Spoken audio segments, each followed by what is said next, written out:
Hi everybody, it's Vivek here from Meaningful Ideas. I wanted to talk today about encouraging empathy in kids.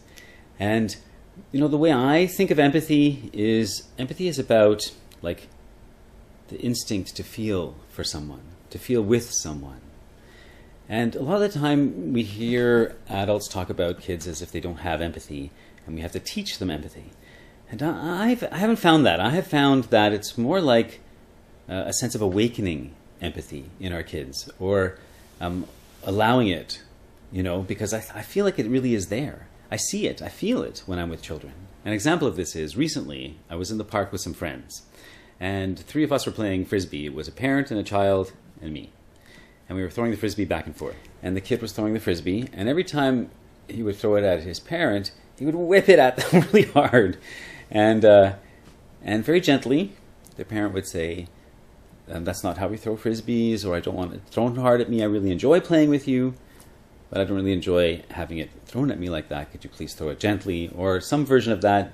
I call it the gentle hands approach. And gentle hands, we use gentle hands. That's a reminder. And of course, it doesn't actually change the behavior.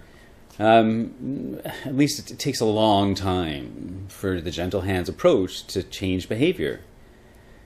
And the reason is because it's kind of an outside-in approach. It's from the behavior, talking about the behavior, modeling the behavior, hoping to inspire the feeling that will lead to the behavior. Because real self-awareness of another person's experience comes from our feelings, not from a behavior or a habit or being told to do that. How can we inspire this kind of self-awareness that leads to the awareness of others and our connection? Like, that's what empathy is. That's what helps us to think about, to stop and think about the impact of our actions. And I'm talking about a 2-year-old. I'm not talking about, it's hard enough for a 20-year-old. It's hard enough for me as an almost 50-year-old. And yet I think that, kids are closer to that feeling of being one with each other than we are in a lot of ways. I know I can feel that the sense of my separation is less when I'm with kids. And I can feel that in them too. So I'm in the park and the kid is throwing frisbee hard. And after a few times with the parent saying this, I went up to him and I said, hey, you know what? I actually love it when you throw the frisbee hard. I love the passion that you throw it with. I love how much energy there is. I love how it goes flying and it's so fast. It's amazing. I love it. I said, I really appreciate you. I really appreciate who you are and what you're doing and playing frisbee with you. It's so great. Just exactly as you are. And he said, and I love playing frisbee with you so much that I want us to always be safe so we can play together.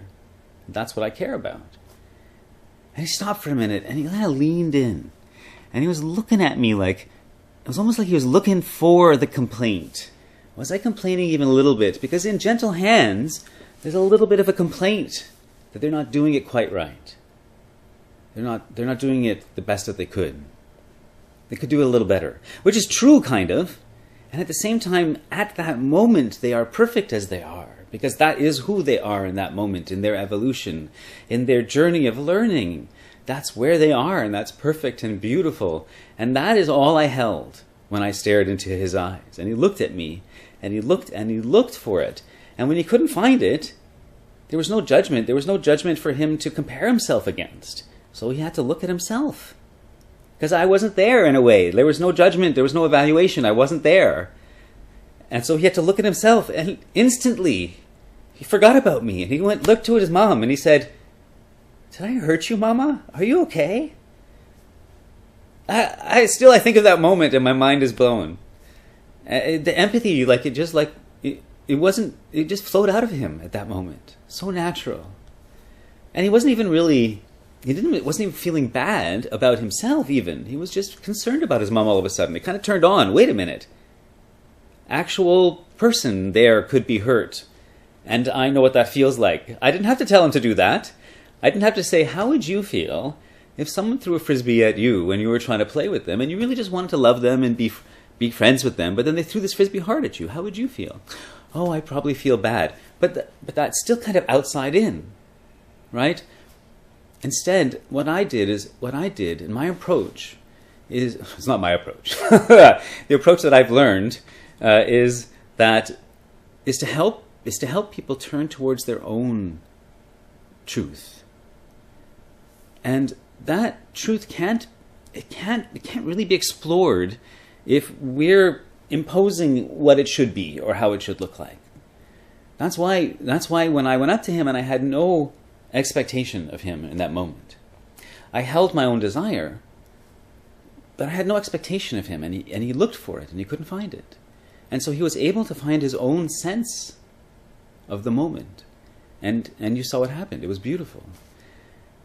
And so I want to encourage you that the next time your kids, or any kid, hopefully eventually any person, but that's more difficult. I do workshops in prisons with my mom, and she really has designed this incredible 6-week workshop. And she kind of uses the same principle with them, to help them see themselves, see the truth that they are, the beauty that they are inside, and to be able to feel into their own conscience. What does it mean to them? So next time you're with a kid and they do something that seems disrespectful or violent or painful, instead of telling them it's wrong, see if you can hold a space for them to look at themselves. It's so different than saying, go to your room and think about what you've done, because that, again, doesn't actually give them the real space to think for themselves. It has to feel safe to think about ourselves. And when we can hold a space that helps them feel safe to self-reflect, then their true nature will come out. And if we believe, this is the other part of it though, is, do I believe that my child, or the child that's in front of me, do I believe their true nature is one of love and compassion and care? And if I let that true nature come out, then love, compassion, and care is what's going to come out. Collaboration is going to come out. The desire for harmony and peace and mutual meeting of needs will come out. Do I believe that? Do I believe that about myself? How many people say I needed to get spanked to turn out into a good person? That means you don't believe that your inner core is one of love and collaboration. You believe it's competition and force and violence? I don't want to believe that about myself. I don't want to believe that about you. I don't want to believe that about my child. I don't want to believe that we need coercion to stop us from coercing each other. I want to believe that love and kindness is the path to love and kindness. And if we can hold that space for our kids to find that part of them inside, we don't need consequences. We don't need to make them feel bad. We don't need to do that anymore. And the relationship that comes from that's the thing, right? When we stop holding a space of judgment and start opening up a space of co-exploration and evaluation and learning about ourselves together, the relationship that comes from that is so deep, because there's a trust and a safety that a kid can lean into. And it doesn't take long for them to start mirroring that back to us, because that's just kind of how relationships are. And it's a beautiful thing. So thank you very much for listening, everybody. It's Vivek Patel from Meaningful Ideas.